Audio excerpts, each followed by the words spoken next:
क्या सोरायसिस जो skin condition है वो हमारी डाइट से क्योर हो सकती है क्या? मेरा नाम है डॉक्टर उमेश वाधवानी। आज के वीडियो में हम बात करेंगे psoriasis.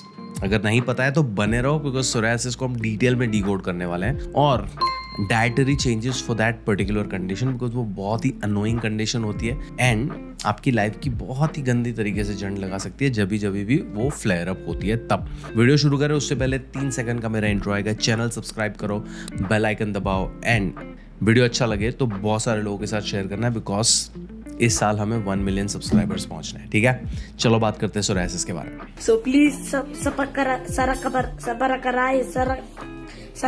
whatever. I want to reach 1 million. देखो, सोरायसिस एक ऐसी कंडीशन है जहाँ पे आपकी स्किन के जो लेयर्स है ना, उसके ऊपर और स्किन के लेयर्स जमते जाते हैं इन पैचेस। समझाता हूँ। हमारा जो स्किन है is the largest organ in our body, right? वो हमारे शरीर के अंदरूनी हिस्सों को प्रोटेक्ट करता है एंड उसके बहुत सारे दूसरे भी फंक्शंस हैं। अभी ये जो स्किन सेल्स हैं, स्किन के जो सेल्स हैं, कोश जिनको हम बोलते हैं, वो रेगुलर इंटरवल पे मरते हैं एंड नए सेल आके उसको रिप्लेस करते हैं। हमें पता भी नहीं चलता है चीज़, ये माइक्रो लेवल पे चल रही है। अभी ये जो सेल का मरना, नए सेल्स का बनना, नई स्किन का आना, ये 1 महीने का पूरा प्रोसेस है। It takes our normal skin, जो डेथ होनी सेल्स का और नए स्किन सेल्स आना, नई स्किन बनना, उसको 28 से 30 दिन लगते हैं। सोरायसिस में होगा क्या है, आपका इम्यून सिस्टम है ना, वो आपके स्किन सेल्स को अटैक करके उनको ओवरड्राइव में डाल देता है। तो आपका जो ये स्किन सेल प्रोडक्शन का प्रोसेस है ना, वो 28-30 दिन जो चलता है वो 7 से 10 गुना फास्ट हो जाता है। तो नए सेल्स बन रहे हैं, बट जो तुम्हारा डेथ होने का जो स्पीड था वो सेम ही है। तो वो नए सेल बनने के स्पीड से कोप अप नहीं कर पाता, तो आपके पुराने सेल के ऊपर पर्टिकुलर एरियाज में नए स्किन का लेयर जमने लगता है। तो रेड स्केली पैची स्किन बन जाती है तुम्हारी स्किन उभर के ऊपर से, और उसमें इन्फ्लेमेशन भी होता है। जो नए सेल्स बन रहे हैं उसमें इन्फ्लेमेटरी भी एक्टिविटीज़ होती है, तो रेड होता है, हॉट होता है, इची होता है और पेनफुल भी होता है। अब वो आपकी बॉडी में कोई भी जगह पे हो सकता है। हो क्यों रहा है? बिकॉज आपकी इम्यून सिस्टम ओवरड्राइव पे जा रही है। क्या कर रही है? करने के बाद आपके सेल, स्किन सेल प्रोडक्शन को बढ़ा रही है। सेल मर नहीं रहे, बढ़ रहा है प्रोडक्शन, लेयर्स बने scaly patchy on your body in different parts of your body. ये है पैथोलॉजी कि क्या हो रहा है सोरायसिस में। सिम्टम्स के बारे में भी बात की।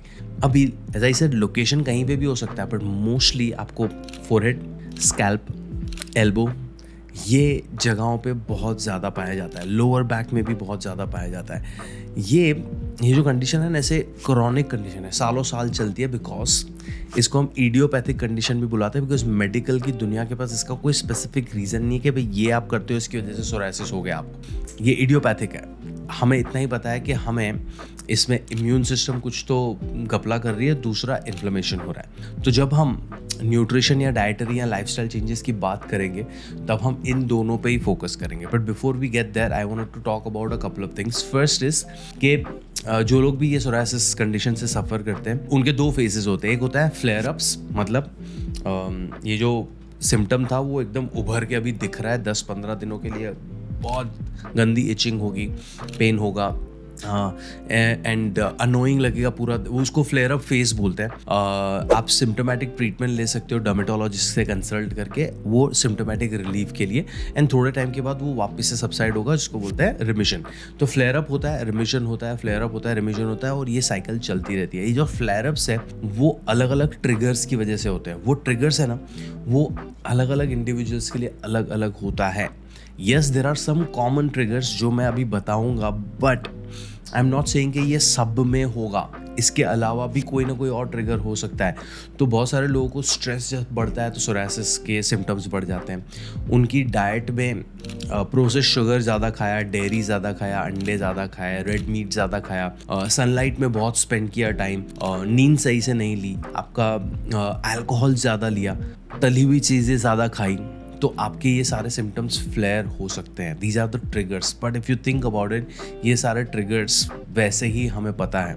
एक नॉर्मल इंसान है जिसको सोरायसिस नहीं है, उसके लिए भी ये चीज़ें अगर रोज़ की रोज़ हो रही है तो कोई ना कोई प्रकार का हेल्थ इशू लेके आएंगी। And this brings me to the same point जो मैं हर बार बात करता हूँ कि हमें ना अलग अलग कंडीशन के लिए अलग अलग डाइट ढूंढने की ट्राई करते हैं, but in reality healthy eating and unhealthy eating जो पैटर्न है वो सिमिलर ही है। अगर आप रोज़ बरोज़ added sugars, trans fats, processed food items, alcohol, smoking ये सब करोगे तो आपका हेल्थ कॉम्प्रोमाइज़ होने वाला है and it will express in so many different ways and psoriasis one of them. अगर आप बैलेंस डाइट खा रहे हो, मेजोरिटी ऑफ आपके मील्स बैलेंस्ड हैं, क्वान्टिफाइड है, क्लीन है, आप सही से नींद ले रहे हो, आप मूवमेंट अच्छे से ले रहे हो, alcohol consumption is minimal, smoking is minimal, तो आपका हेल्थ रिलेटिवली बेहतर रहेगा। एंड ये सोरायसिस में भी इम्प्लीमेंट होता है। सोरायसिस के लिए आपको स्पेसिफिक न्यूट्रिशन में क्या करना चाहिए? देखो, इम्यूनिटी और इन्फ्लेमेशन पे काम करना है। इन्फ्लेमेशन पे हमने एक स्पेसिफिक वीडियो बनाया, चेक करो। इम्यूनिटी पे भी हमने एक अलग से वीडियो बनाया हुआ है, you have to watch that video too. उसकी लिंक भी मैं यहाँ पे छोड़ रहा हूँ।